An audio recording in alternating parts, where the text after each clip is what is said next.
cerita tutur yang diyakini oleh masyarakat setempat. Candi Angin yang terletak di Duku Betung Desa Tempur ini semula dibangun untuk tempat peribadatan umat Hindu yang ada di ujung utara Pulau Jawa pada zaman Ratu Sima. Candi ini dibangun jauh sebelum Candi Borobudur. Namun ada sebagian masyarakat yang menganggap Candi Angin adalah peninggalan manusia zaman batu. Sebelum masuknya pengaruh agama Hindu dan Buddha, candi ini merupakan tempat untuk menyembah dewa angin yang dalam jagat pewayangan dikenal sebagai Dewa Bayu. Karena itu di komplek candi ini tidak ada ornamen ukiran yang bersifat keagamaan yang biasanya nampak pada peninggalan Hindu atau Buddha. Penempatan Candi Angin yang letaknya cukup tinggi, lebih dari 2000 meter di atas permukaan laut ini konon diyakini sebagai usaha untuk mendekatkan diri pada dewa yang disembah atau yang maha kuasa. Karena letaknya yang tinggi serta tiupan angin kencang setiap saat membuat candi ini hancur atau pudar. Namun ada yang beranggapan kerusakan candi ini kemungkinan disebabkan oleh gempa bumi. Apalagi diyakini usia candi ini sudah ribuan tahun walaupun tidak ada ornamen Hindu dan Buddha dalam bentuk ukuran batu. Namun Candi Angin terlihat dibangun dengan teratur dan nampak adanya pembagian ruang. Ada tempat yang rendah dan ada juga yang tinggi. Apabila ada orang masuk ke candi tersebut, pertama masuk bangunan bawah yang terdiri dari 2 bangunan tertutup.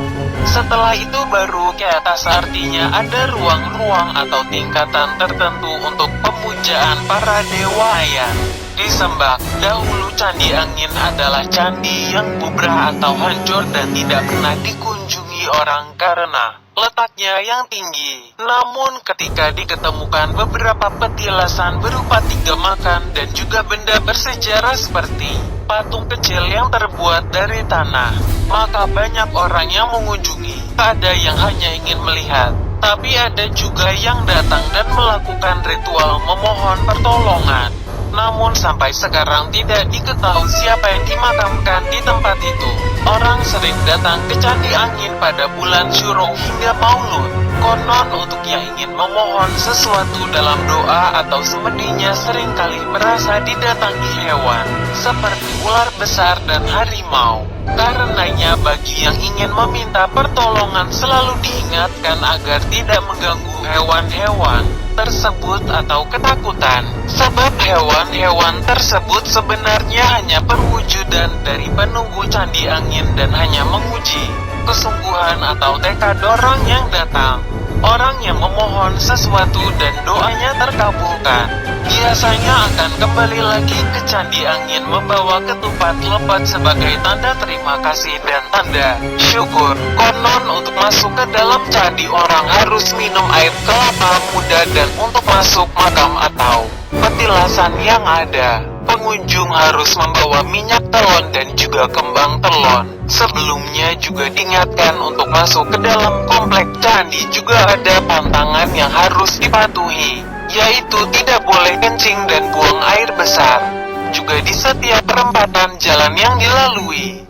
Walaupun untuk menuju ke candi perjalanan sangat melelahkan, namun ada pantangan tidak boleh mengeluh kelelahan. Bila ada yang mengeluh kecapean atau kelelahan, biasanya ada hal-hal yang tidak diinginkan bisa terjadi. Masyarakat setempat juga menganggap Candi Angin sebagai salah satu peninggalan purbakala dan sekaligus sebagai tempat yang dikeramatkan. Di komplek Candi Angin terdapat berupa punden bertingkat, sedangkan di padukuhan duplak yang ada di bawah Candi Angin terdapat sumur batu yang bentuknya seperti duplak. Anehnya sumur ini pada musim hujan tidak terendam dan pada musim kemarau tidak kering. Orang juga tidak tahu di mana sumbernya. Walaupun dikuras tiap minggu masih tetap penuh airnya. Di sini juga sering muncul ular kecil yang kemudian menjelma menjadi keris. Konon banyak orang ingin mengambil keris ini, tetapi tidak berhasil. Masyarakat setempat meyakini sumur duplak ini ada hubungannya dengan keberadaan Candi Angin dan Sabtu Argu. Sebelum menyempurnakan semedinya di Sabto Argo, orang harus membersihkan diri di sumur ini. Masyarakat juga percaya ada hubungan antara Candi Angin Petilasan yang ada di puncak Songo Ligur atau Sabto Argo yang ikut wilayah Rahtau Kudus. Sabto Argo ini terletak di sebelah timur Candi Angin.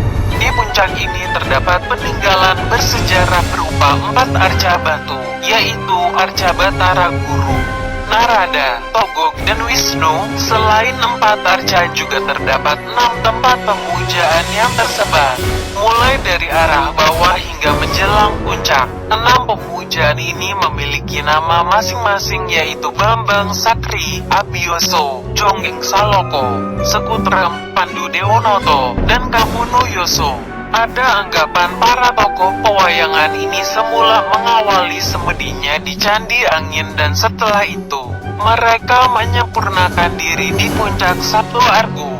Namun ada anggapan lain bahwa Ratu Sima dahulunya bertapa di Candi Angin dan kemudian menyempurnakan semedinya di Sabto Argo.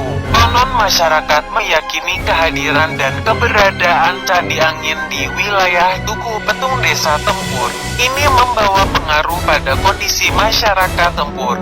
Masyarakat setempat menganggap di desa ini tidak akan ada orang yang kaya atau terlalu kaya dan juga tidak ada orang yang miskin atau terlalu miskin sehingga tidak bisa makan.